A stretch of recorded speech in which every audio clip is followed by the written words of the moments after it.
गजाननं भूतगणादिसेवितं कपित्थजम्बूफलसारभक्षितम् उमासुतं शोकविनाशकारणं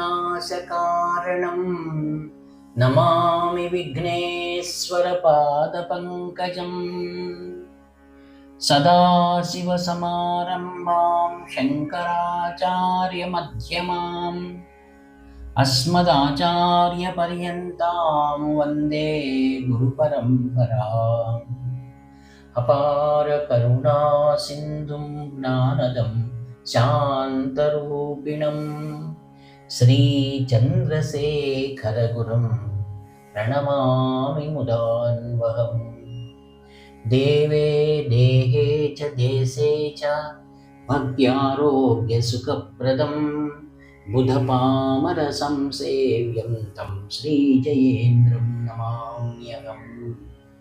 नमामः शङ्करान्वाक्यविजयेन्द्रसरस्वतीं श्रीगुरुं शिष्टमार्गानुनेतारं सन्मतिप्रदम् श्रीसत्यचन्द्रशेखरेन्द्रसरस्वतीस्वामिने नमः। सर्वमङ्गलमाङ्गल्ये शिवे सर्वार्थसाधिके शरण्ये त्र्यम्बके देवी नारायणि नमोऽस्तुते। जय नारायणि నమోస్తుతే। ఆత్మీయ మిత్రులందరికీ కూడా హృదయపూర్వక ధన్యవాదాలు. ఆత్మీయులారా, కాంచి కామకోటి పీఠం, సర్వజ్ఞ పీఠం, మూలాంనాయ పీఠం ఆరుగురు శంకర భగవత్పాదాచార్యులచే విరాజమానమై 2,500 సంవత్సరాల పూర్వం నుండి నేటి వరకు కూడా అవిచ్ఛిన్న పరంపర కొనసాగుతూ ప్రతినిత్యము కూడా లోకల్యాణార్థమై మహా త్రిపుర సుందరి సమేత శ్రీ చంద్రమౌళీశ్వర నిత్య పూజలు జరుగుతూ తద్వారా ఆశ్రితులందరినీ కూడా అన్ని వేళ సంరక్షిస్తున్న ఏకైక పీఠం శ్రీ కాంచి కామకోటి పీఠం. ఆత్మీయులారా, మనం 100 సంవత్సరాల నుంచి బాగా మనం గమనిస్తూ వచ్చినట్లయినా కాంచి పరమాచార్య స్వాముల నడియాడు దైవం ఈ యొక్క కాంచీపీఠం ఈ యొక్క సమాజ సేవకై తన వంతు కృషి చేస్తూ ఉంది. ఆచార్యులు వేదమునకు చాలా గొప్పదైనటువంటి ప్రాశస్త్యాన్ని ఇచ్చారు, నడియాడు దైవం. తదనంతరం సామాజికంకు చాలా ప్రాధాన్యం ఇచ్చిన వారు శ్రీ జయేంద్ర సరస్వామి వారు.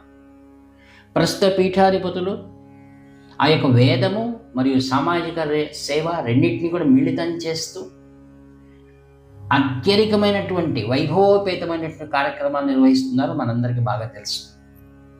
ఆత్మీయులారా, కొందరికి ప్రశ్న ఉదయించక మానదు. సన్యాసులైనటువంటి వారు ఈ సామాజిక సేవలో తమను వినియోగించుకోవడం ఏమిటి అనేటువంటిది. దేనికైనా ప్రామాణికమైనటువంటి సమాధానం మనకు కావాలనంటే గ్రంథాలను మనం బాగా పరిశోధించాలి. అక్కడ తగినటువంటి సమాధానం తప్పకుండా దొరుకుతుంది.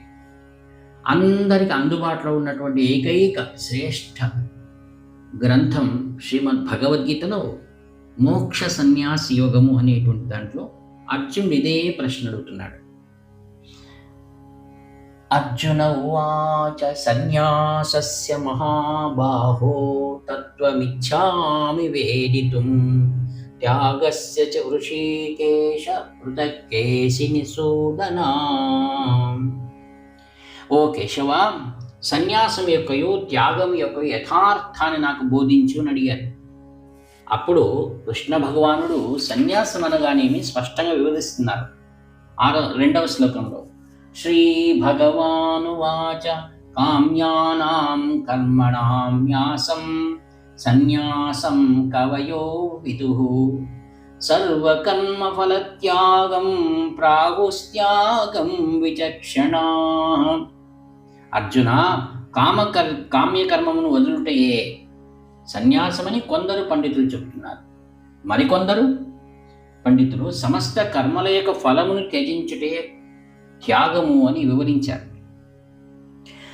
చూడండి, కాంచి పీఠాధిపతిలో ఒకవైపు సన్యాస లక్షణాలను యతీశ్వర ధర్మాన్ని ఎంతో చాకచక్యంగా నిర్వర్తిస్తూ ఈ యొక్క సామాజిక సేవలో తమ తపస్సునంతటినీ కూడా, ఆ యొక్క తపో కర్మనంతటినీ కూడా మనందరి శ్రేయస్సుకు వినియోగిస్తున్నారు.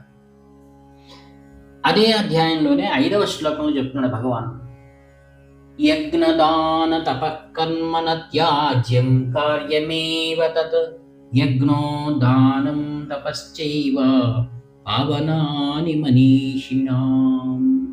మనీషి అనగా గొప్పవారు, మహాత్ములకు మాత్రం మనీషి అని సంబోధిస్తారు. మానవుడిగా పుట్టడమే అదృష్టం, అందులో మహత్తరమైన కార్యాలు చేసిన వారిను మనీషి అని పిలుస్తారు.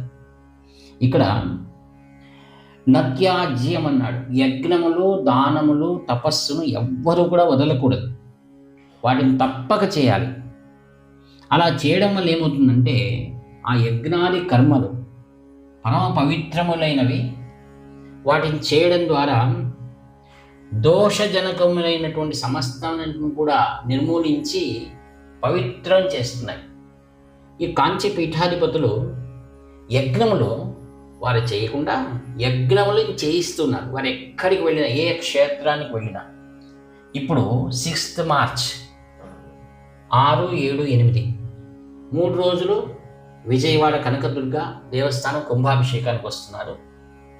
చూడండి, వారు ఆ దేవాలయం పవిత్రత చేయడం కోసం దీని వెనుకటి సందర్భంలో శ్రీ జయేంద్ర సరస్వాముల వారు వచ్చారు. 12 ఏళ్ళ కిందట కుంభాభిషేకం నిర్వర్తించారు.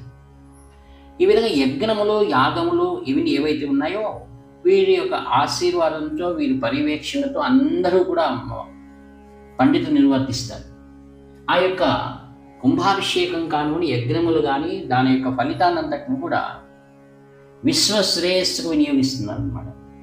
ఇంకా దానములు, వీరు ఏ యొక్క డబ్బును వీరు తాకరు యతీశ్వరులు. వాళ్ళు ఏం చేస్తారు, ఏ దేవస్థానానికి వెళ్ళినప్పుడు నేను చూస్తుంటాను, హారతి ఇచ్చిన తర్వాత పక్కన శిష్యులకు చెప్తారు, వాళ్ళ యొక్క హారతి పళ్ళను డబ్బులు వేస్తారు. తర్వాత అనేకమైన దానాలు చేస్తున్నారు, ఎన్నో వివాహాలు జరిపిస్తున్నారు, ఆ యొక్క మంగళసూత్రాలు దానం చేస్తున్నారు. శ్రీ జయేంద్ర సరస్వాముల వారు ఈ విధంగా తమ పుట్టిన దినం నాడు ఎందరికో కుట్టు మిషన్ల నుండి, వస్త్రాల నుండి ఎన్నో దానాలు చేశారు. వారైతే ఎన్నో దేవాలయాలకు విరివిగా దాన ధర్మాలు చేస్తున్నారు. ఇంకా తపస్సు అంటారా, వారి ప్రతి కర్మ, ప్రతి తపస్సు అది. ఈ విధంగా వీరు మనకు మార్గదర్శనం చేస్తున్నారు.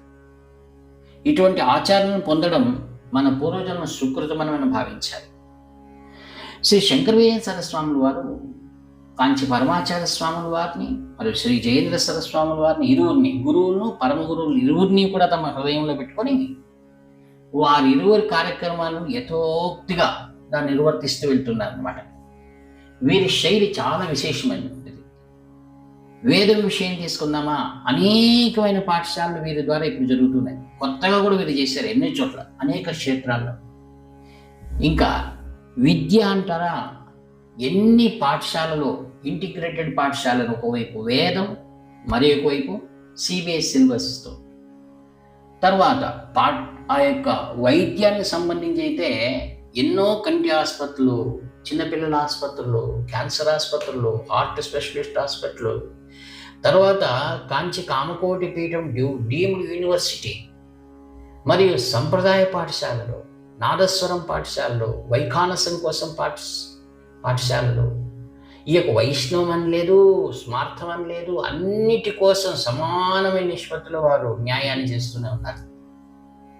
మరియు రామాయణం, మహాభారతం, భాగవతం మన పిల్లలకన్నా తెలియాలనే ఉద్దేశంతో వాటి కోసం ఎన్నో పాఠశాలలు చేస్తున్నారు. కొత్తగా ఇంకొకటి ఏంటి, వారు చేస్తున్నటువంటి దాంట్లో అనుష్ఠాన కేంద్రాలను చేస్తున్నారు.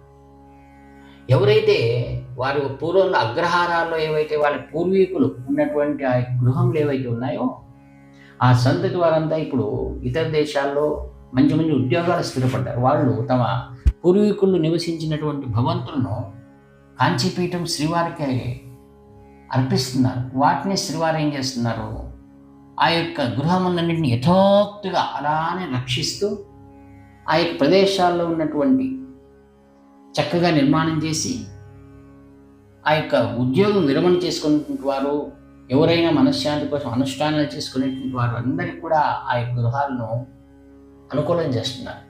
ఇది తమిళనాడులో ఉన్నాయి, ఉత్తర కోస్తా ప్రాంతాల్లో ఉన్నాయి. ఇది నూతనమైన ఏ ఎక్కరు చేయనటువంటి దాన్ని వీళ్ళు చేస్తున్నారు.